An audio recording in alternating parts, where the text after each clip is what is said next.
Good afternoon.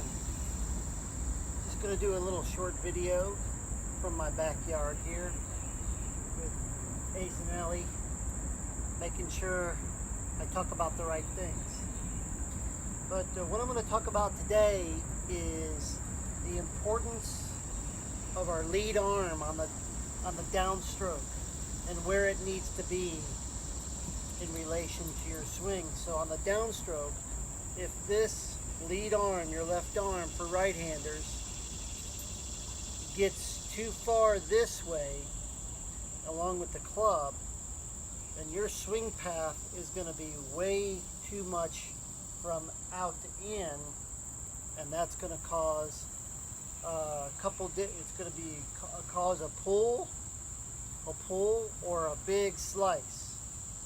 So what we want to do is we want to make sure that when we take the club back, again, I've talked about the club face, you want to feel like it's looking at the ground longer and it's not rolling open.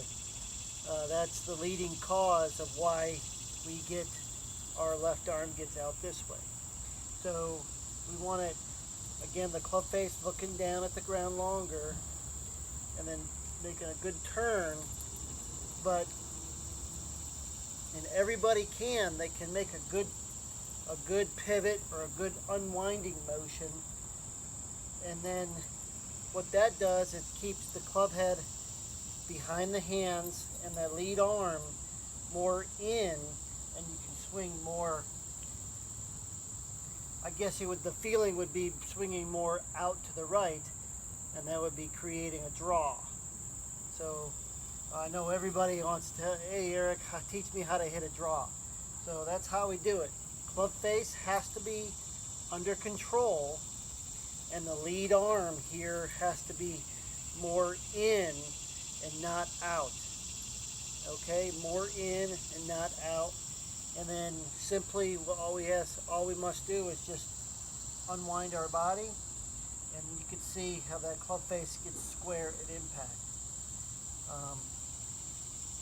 You could use, I've had somebody explain it to me where a skier, a water skier, and if the boat is just going straight, you're going to go at the same speed. But if that boat turns quickly left and the skier is going to gain speed, which is the club head, the skier is going to gain speed and go up that ramp. And that's the same kind of analogy for the golf swing. If your body pivots and unwinds, that club head speed is going to release out towards the ball. Okay? But in order to do that, you have to have this club face and lead arm in a good spot to do that. But mainly it's the club face, because if it's wide open coming down in the ball, your body is going to stop. It's going to have to stall, and you'll slide. Because golfers, you'll do anything to try to get this club more behind you, more in this position, because if you're out here, you're dead. So you're going to slide with your hips, and you're going to do everything